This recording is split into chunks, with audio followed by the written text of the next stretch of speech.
पिछली कुछ वीडियोस में हमने पार्शियल फ्रैक्शंस के दो केसेस डिस्कस किए थे, जिनमें हमने फर्स्ट केस डिस्कस किया था और उस केस में हमने देखा था कि डिनोमिनेटर में हमारे पास linear and non repeating factors मौजूद थे। उनके स्टेप्स क्या थे उन्हें हमने तफसील के साथ डिस्कस किया था और कुछ क्वेश्चन उसके सॉल्व किए थे। सिमिलरली हमने केस नंबर 2 भी डिस्कस कर चुके हैं हम, जिनमें हमारे पास लीनियर बट रिपीटिंग फैक्टर्स होते थे। और आज इस वीडियो में जो हमारे पास पार्शियल फ्रैक्शन का क्वेश्चन है वो केस नंबर 3 का है, विच मीन्स अब यहाँ पे जो हमारे पास केस होगा उसमें हमारे पास डिनोमिनेटर में quadratic and non repeating factors होंगे। ठीक है, जो फैक्टर होंगे उनमें हमारे पास बेसिकली x की जो डिग्री हो सकती है, जो वेरिएबल की डिग्री हो सकती है वो 2 होगी। सही है, मैक्सिमम डिग्री। अच्छा, मिनिमम यहाँ पे 1 भी हो सकती है, जैसा आप यहाँ पे आप इस क्वेश्चन में देख सकते हैं। डिनोमिनेटर में हमारे पास एक फैक्टर गिवन है x² + 7 और जो सेकंड फैक्टर है वो है x - 2। तो यहाँ क्वाड्रेटिक फैक्टर भी शामिल है और लीनियर फैक्टर भी शामिल है, लेकिन हम यहाँ पे इसे केस नंबर 3 कहेंगे, ना कि इसे केस नंबर 1 कहा जाए। ठीक है, अब इसका तरीका हमारे पास क्या होगा, कैसे इसे सॉल्व करेंगे, आइए चलिए उसे देखते हैं। तो स्टूडेंट्स, सबसे पहले तो यहाँ पे हमें ये चीज़ चेक करनी है कि क्या ये जो हमारे पास फ्रैक्शन गिवन है ये हमारे पास प्रॉपर है या इम्प्रॉपर है। तो आपको याद होगा हमने प्रॉपर एंड इम्प्रॉपर की भी बात की थी। प्रॉपर फ्रैक्शन स्टूडेंट्स हमारे पास उस फ्रैक्शन को कहते हैं जिसमें हमारे पास डिनोमिनेटर की जो डिग्री है वो ग्रेटर हो या इक्वल हो न्यूमरेटर की डिग्री के साथ, या फिर आप कह सकते हैं कि जो न्यूमरेटर की डिग्री है वो कम होनी चाहिए या बराबर होनी चाहिए डिनोमिनेटर की डिग्री के साथ। अगर ऐसा है तो हमारे पास जो फ्रैक्शन है वो प्रॉपर फ्रैक्शन है, otherwise it is an improper fraction. और इम्प्रॉपर फ्रैक्शन को किस तरीके से सॉल्व किया था हमने, उसे हमने लास्ट वीडियोस के अंदर देख चुके हैं। ठीक है, तो स्टूडेंट्स यहाँ पे हम बढ़ते हैं इस क्वेश्चन की तरफ। ये हमारे पास एक प्रॉपर फ्रैक्शन है, तो हम बिल्कुल यहीं से स्टार्ट लेंगे। हम कह देते हैं इसको कि ये जो हमारे पास फ्रैक्शन है ये बराबर है द फर्स्ट फैक्टर, ठीक है, the first fraction which is x² + 7 और सेकंड हमारे पास आ जाएगा x - 2। अब सवाल आता है कि हम ऊपर क्या रखेंगे। तो स्टूडेंट्स याद रखिएगा, जब भी आपके पास क्वाड्रेटिक फैक्टर होगा डिनोमिनेटर के अंदर, तो ऊपर जो हमारे पास वैल्यू आएगी वो आएगी ax + b। ठीक है, और यहाँ पे हमारे पास third constant which is c। I guess यहाँ तक बातें क्लियर होंगी। तो इसे हम दे देते हैं नाम इक्वेशन नंबर 1 का, और यहाँ से हम क्या करेंगे, हम डिनोमिनेटर को दूसरी साइड पे शिफ्ट करेंगे। ठीक है, so what we will have, we will have x² - x - 13 equals to, students यहाँ ये दोनों ax + b के साथ मल्टीप्लाई होंगे, तो x² + 7 वाला जो फैक्टर है वो कैंसिल आउट हो जाएगा and we will be left with x - 2। So यहाँ पे हम लिखेंगे ax + b और ब्रैकेट में x - 2। स्टूडेंट्स अक्सर स्टूडेंट्स यहाँ पे एक मिस्टेक करते हैं, ठीक है, वो मिस्टेक ये होती है कि यहाँ हम x - 2 को तो एक ब्रैकेट के अंदर स्टोर कर रहे हैं, लेकिन हमने यहाँ ax + b के साथ ब्रैकेट नहीं लगाया, जो इस बात को आइडेंटिफाई कर रहा है कि भाई ये जो x - 2 का फैक्टर है ये जिस b से मल्टीप्लाई हो रहा है, ना कि ax + b से। तो ये चीज़ गलत होगी, मतलब हमने यहाँ पे भी एक ब्रैकेट अलाइन करना है। सही है, तो यहाँ पे आप ax + b को भी ब्रैकेट में रखेंगे, x - 2 को भी ब्रैकेट में रखेंगे, देन हमारे पास है +c। x - 2 वाला फैक्टर इस बार कैंसिल आउट होगा, सो हमारे पास बच जाएगा x² + 7। आई गेस यहाँ तक बातें क्लियर होंगी। ठीक है, अब देखें यहाँ पे जो c है एक ही वैल्यू है, इसलिए हमने यहाँ पे इसे ब्रैकेट में नहीं रखा। इसे नाम दे देंगे हम इक्वेशन नंबर 2 का। और स्टूडेंट्स अब यहाँ पे a, b एंड c इनमें से किसी एक को या किसी दो को हमने एलिमिनेट करना होगा।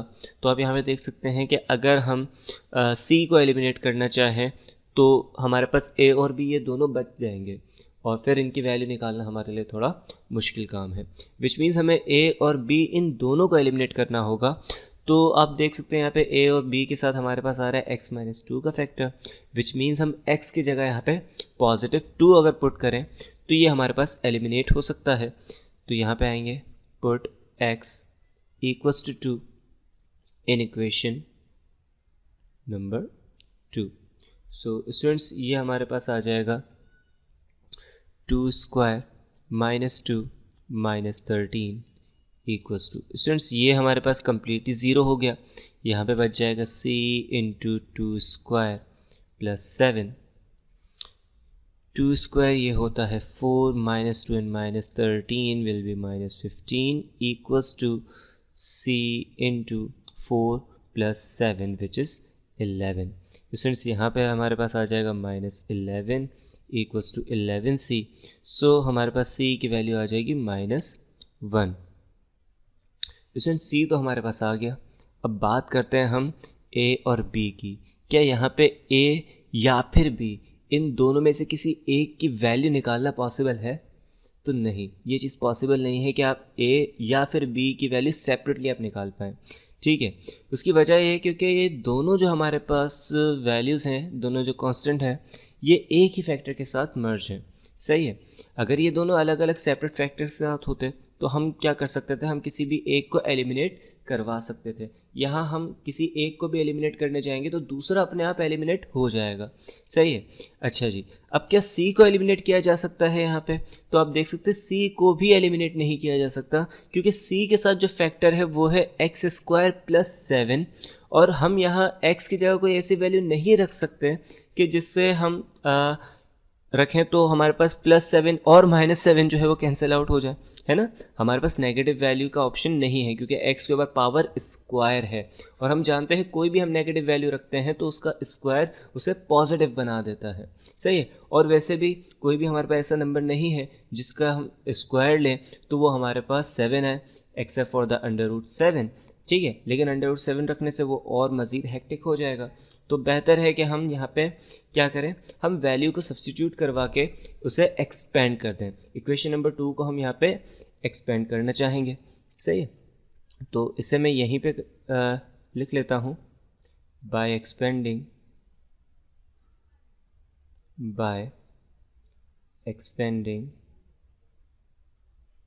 Equation 2। So students it will be x square minus x minus 13। जो हमारे पास लेफ्ट हैंड साइड है उस पर कुछ खास फर्क तो नहीं पड़ेगा, लेकिन यहाँ पे हमारे पास ए एक्स प्लस बी ये एक्स माइनस 2 के साथ मल्टीप्लाई होगा which means it will be a x square minus 2a plus b x and minus 2b। Okay, now c है तो स्टूडेंट c की वैल्यू हमारे पास -1 आ चुकी है विच मीन्स हमें इस एक्स स्क्वायर प्लस 7 को -1 से मल्टीप्लाई करना है। So it will be minus x square minus 7। ठीक है, अब यहाँ पे जो हमारे पास ये राइट हैंड साइड है इसे हम थोड़ा अरेंज कर लेते हैं which means x square minus x minus 13 again it will be unaltered. इसे हम बिल्कुल भी चेंज नहीं करेंगे। यहाँ पे a x square minus x square ये साथ लिखे जा सकते हैं तो a x square minus x square minus 2a। अच्छा, एक्स वाली वैल्यूज़ को पहले लिख लें तो प्लस का बी एक्स आ जाएगा। सही, और यहाँ से हमारे पास जो कांस्टेंट है जिनके साथ कोई वेरिएबल नहीं लगा हुआ है, वेरिएबल यहाँ पे हमारे ए बी और सी नहीं है बल्कि एक्स एक वेरिएबल है, तो -2 है एक कांस्टेंट वैल्यू है हमारे लिए, -2b भी एक कांस्टेंट वैल्यू है एंड -7। सही है स्टूडेंट्स, अब यहाँ से आप एक्स स्क्वायर वाली टर्म्स को सबसे पहले अलग कर लें तो आप देख सकते हैं यहाँ हमारे पास हो जाएगा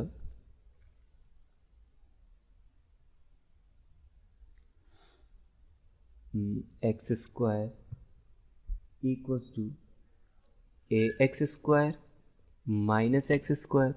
सही है स्टूडेंट्स, यहाँ से अगर हम एक्स स्क्वायर को कॉमन लें तो एक्स स्क्वायर से ये वाला x square cancel which means यहाँ पे बचेगा 1 इक्वल्स टू ए माइनस 1।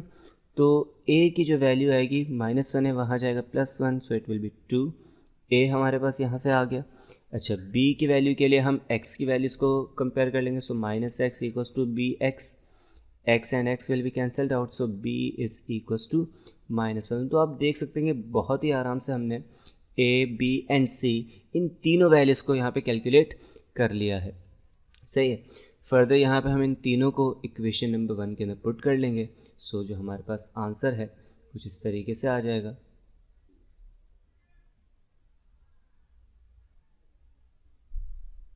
यहाँ पे लिख लेते हैं ए एक्स अपॉन बी है, ए एक्स प्लस बी है, so it will B 2x minus 1 divided by x square plus 7 and then plus c upon x minus 2, so it will be minus 1 upon x minus 2 will be our final answer। तो I guess ये वाला question सारे students को clear होगा। इंशाल्लाह मिलते हैं next video में। Thank you so much for your time. अल्लाह हाफ़िज़।